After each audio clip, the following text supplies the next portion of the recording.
क्योंकि मैं तो हूँ। क्या हो अगर ऐसी जेल बना दी जाए जहाँ सारे सुपर पावर विलन हो, जहाँ सब एक दूसरे को मारने के लिए बेताब हो। किसी के पास बिजली कंट्रोल करने की पावर तो किसी के पास लेजर की पावर हो, या किसी के पास दूसरे के माइंड को कंट्रोल करने की पावर हो। ऐसा ही हम देखने वाले हैं आज की मूवी में। इस मूवी की स्टार्टिंग में हमें एक टनल के अंदर कुछ गुंडों को दिखाया जाता है जो अपने ही साथी को मार रहे थे, जिसका नाम जैक था। उन्होंने जैक को पेबैक को मारने भेजा था, लेकिन जैक पेबैक को न मार के उसकी बेटी को मार आया था, जिससे उसके साथी उसे मार रहे थे। तभी वहाँ पेबैक आकर गन से फायरिंग करने लग जाता है, जिससे कई सारे विलन तो मारे जाते हैं, पर दो को गोलियों से कुछ फर्क नहीं पड़ता क्योंकि उनके पास बुलेट प्रूफ होने की ताकत थी। तो पेबैक और वो विलन हाथों से ही फाइट करने लगते हैं, लेकिन बुलेट प्रूफ होने की वजह से उसे कुछ नहीं होता। तो पेबैक फाइट के दौरान उस विलन के हाथ तोड़कर उसे मार डालता है और आखिर में जैक को भी मार देता है क्योंकि उसने उसकी बेटी को मारा था। तभी वहाँ कई सारे पुलिस वाले आ जाते हैं जो पेबैक को अरेस्ट कर लेते हैं। फिर हमें दिखाया जाता है कि कुछ टाइम पहले दुनिया में तबाही फैली थी जिसका नाम D+ था, और ये सब इसलिए हुआ था क्योंकि वॉर में न्यूक्लियर बम इस्तेमाल होने लगे थे और न्यूक्लियर रेडिएशन की वजह से कई सारे लोगों की डेथ हो चुकी थी। कई सारे शहरों में बचे हुए लोग रिसोर्स के लिए लड़ रहे थे और उनमें से कुछ जिंदा रहने वाले लोगों में जेनेटिक न्यूट्रिशन की वजह से अलग अलग तरह की पावर आ गई थी। लेकिन उन लोगों ने अपनी पावर का गलत यूज करके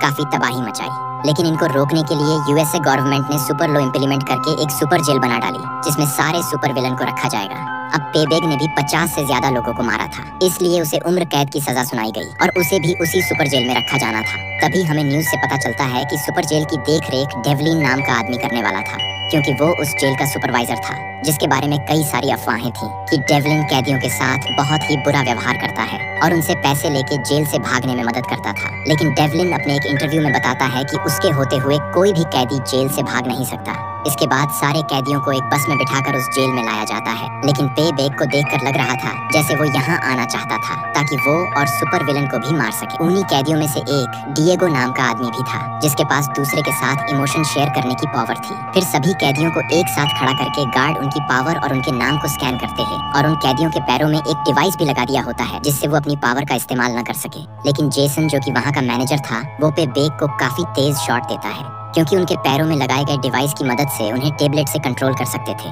फिर सभी कैदियों को अंदर जेल में डाला जाता है जहां सारे कैदी थे। वहां पे बेग की मुलाकात जिम से होती है, जिसके भाई को पेबैक ने ही मारा था। इसलिए जिम और पेबैक के बीच में फाइट होने लगती है, लेकिन उनको कोई भी नहीं रोकता क्योंकि सभी को उनकी फाइट देखकर मजा आ रहा होता है। पेबैक जिम को मारने ही वाला होता है, तभी गार्ड पेबैक को इलेक्ट्रिक शॉक देकर रोक लेते हैं, जिसके बाद फीमेल गार्ड पेबैक को बुरी तरह मारती है क्योंकि फीमेल गार्ड काफी गुस्से वाली थी। फिर जिम और पेबैक को ट्रीटमेंट के लिए ले जाया जाता है। वही डिएगो जेल के एक कैदी गॉर्डन से मिलता है, जिसके पास बिजली कंट्रोल करने की पावर थी। गॉर्डन डिएगो को बताता है कि वो जेल में पहले आने वाला कैदी है और वो डिएगो को जेल में रहने के कुछ रूल्स भी बताता है। तभी डिएगो गॉर्डन से खतरनाक कैदी लोब के बारे में पूछता है, जो किसी के भी माइंड को कंट्रोल करके उनसे सुसाइड करवा सकता था। गॉर्डन बताता है कि वो किसी को भी अपने माइंड से कंट्रोल कर सकता है, इसलिए तुम उससे दूर ही रहना, वो बहुत ही खतरनाक है। अब उसी दिन लोब को सुपरवाइजर डेवलिन ने एक अंधेरे कमरे में बुलाया होता है क्योंकि डेवलिन को लाइव से अकेले में बात करनी थी। डेवलिन लोब से कहता है कि मेन जल्दी ही रिटायर होने वाला हो, इसलिए तुम जल्दी से सारे पैसे मेरे अकाउंट में ट्रांसफर कर दो जो तुमने बैंक रॉबरी में चुराए थे। लेकिन लोब मना कर देता है, तो डेवलिन उसे मरवाने की धमकी देता है। वही हम जेल के मेडिकल रूम को देखते हैं जहाँ एक डॉक्टर पेबैक का इलाज कर रही होती है। तभी वहाँ डिएगो भी आ जाता है। डिएगो डेंजर नहीं दिखता था, इसलिए उसे साफ सफाई का काम दिया गया था।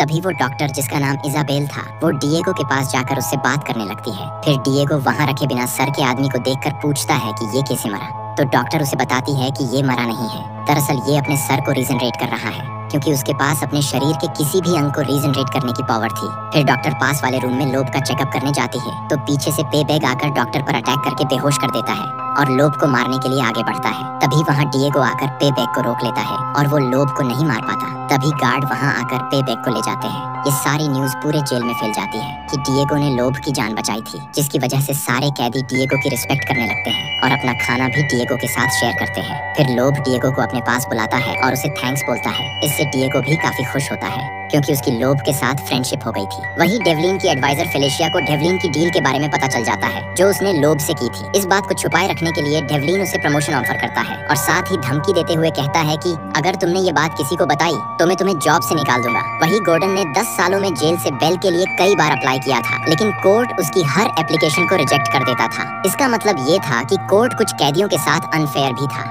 लेकिन गॉर्डन कुछ दिन बाद फिर एप्लीकेशन अप्लाई करता है इस बार उसे बेल मिलने की काफी उम्मीद थी, लेकिन कोर्ट के बेकार सवालों की वजह से गॉर्डन गुस्से में आ जाता है और कोर्ट उसकी बेल कैंसिल कर देता है। इससे गॉर्डन बहुत दुखी था और उधर लोब जेल से भागने की प्लानिंग बना रहा था। तभी लोब का असिस्टेंट गॉर्डन को एक तेज धार वाला ऑब्जेक्ट देता है ताकि गॉर्डन अपनी मायूसी का बदला ले सके। फिर गॉर्डन उस ऑब्जेक्ट से पैर में लगे डिवाइस को अनलॉक कर लेता है और एक टेबल के ऊपर चढ़कर इलेक्ट्रिक वायर से खुद को चार्ज करता है, जिसकी वजह से गॉर्डन के अंदर बिजली दौड़ने लगती है और गॉर्डन एक गार्ड के ऊपर अपनी पावर से अटैक करके पूरी जेल के सिस्टम को खराब कर देता है, जिससे सारे कैदियों के पैरों में लगे डिवाइस अनलॉक हो गए थे। ये देखकर डिएगो गॉर्डन को रोकता है, पर गॉर्डन उसकी नहीं सुनता। उधर सारे कैदी भी आपस में लड़ने लग गए थे। ये देखकर डेवलिन फेलिसिया को जनरेटर ऑन करने को बोलता है ताकि वो जल्दी से सारे कैदियों को कंट्रोल कर सके। तभी जनरेटर को रिस्टोर कर दिया जाता है, जिसके बाद कैदियों को इलेक्ट्रिक शॉक देकर शांत कराया जाता है। वही गॉर्डन एक जगह जाकर बाहर का नजारा देखने लगता है। तभी फीमेल गार्ड पीछे से उस पर हमला कर देती है, जिससे गॉर्डन नीचे गिर जाता है और डेवलिन गॉर्डन को मारने का कहता है, क्योंकि उसी की वजह से पूरी जेल में अफरा तफरी मची थी।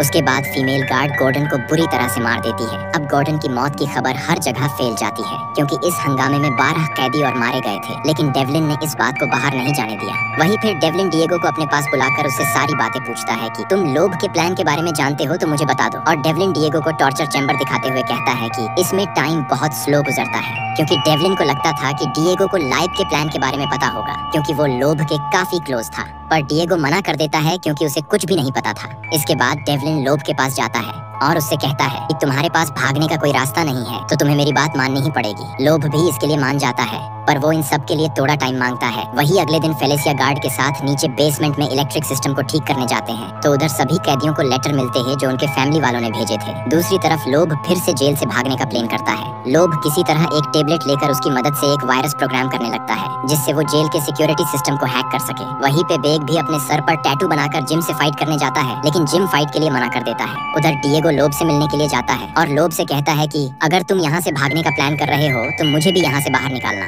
तो लोब भी इसके लिए हामी भर देता है। दूसरी तरफ वो दिन आ गया था जब डेवलिन रिटायर होने वाला था। फेलिसिया को लगता था कि डेवलिन की जगह अब उसे जेल का सुपरवाइजर बनाया जाएगा, लेकिन फेलिसिया को पता चलता है कि उसकी जगह जेसन को सुपरवाइजर बना दिया है। इससे फेलिसिया काफी गुस्सा होती है और डेवलिन के ऊपर चिल्लाने लगती है, पर डेवलिन फेलिसिया को 2-4 बातें कहकर चुप करवा देता है और लोब के पास जाकर उससे कहता है कि ये टेबलेट लो और जल्दी से सारे पैसे मेरे अकाउंट में ट्रांसफर कर दो। लोब भी ऐसा ही करता है और सारे पैसे उसके अकाउंट में ट्रांसफर करने लगता है, लेकिन साथ ही लोब अपने बनिया हुए वायरस को अपलोड कर देता है, जिससे सारा सिक्योरिटी सिस्टम हैंग हो गया था, जिसकी वजह से सारे कैदियों के डिवाइस अनलॉक हो गए थे और वो अपनी पावर यूज करने लगे थे और अपनी पावर से एक दूसरे के ऊपर अटैक करने लगते हैं। तभी उनके बीच एक जोरदार फाइट होना शुरू हो गई थी। जिम भी अपने असली रूप में आकर पे बेग से फाइट करता है, लेकिन पे बेग जिम के सामने टिक नहीं पाता और किसी तरह उससे बचता हुआ भाग जाता है।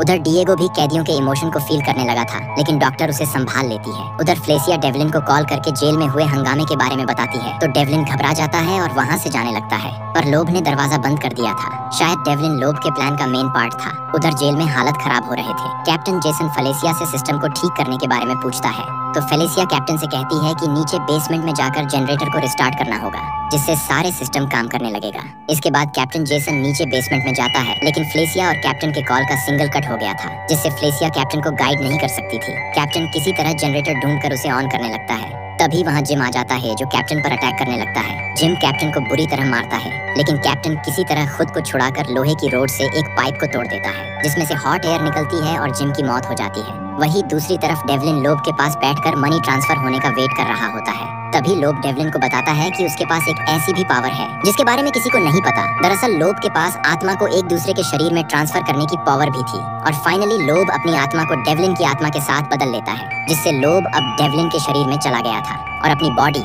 यानी जिसमें डेवलिन था उसको पंच मार के बेहोश कर देता है। उधर कैप्टन ने जनरेटर रिस्टार्ट कर दिया था, जिससे अब सारे कैदी को शोक देकर वापस केज में बंद कर दिया जाता है और गेट खुलने पर लोब गार्ड से बोलकर डेवलिन को टॉर्चर रूम में डलवा देता है और बाहर आकर फेलिसिया को जेल का सुपरवाइजर बना देता है। जिसके बाद फेलिसिया वहाँ की जेल में बहुत चेंजेस करती है, जैसे कि सुपर पावर के तहत उसने कैटेगरी बना दी थी, जिसके बाद डिएगो की सजा को कम करके दूसरी जेल में शिफ्ट कर दिया गया था। डिएगो जाने से पहले डॉक्टर से मिलने आता है और डॉक्टर को ध्यान रखने के लिए थैंक्स बोलकर जेल से बाहर आ जाता है, जहाँ लोब के असिस्टेंट को भी छोड़ दिया गया था। उसके बाद लोब अपने असिस्टेंट के साथ गाड़ी में बैठकर वहाँ से निकल जाते हैं और यही मूवी की हैप्पी एंडिंग हो जाती है।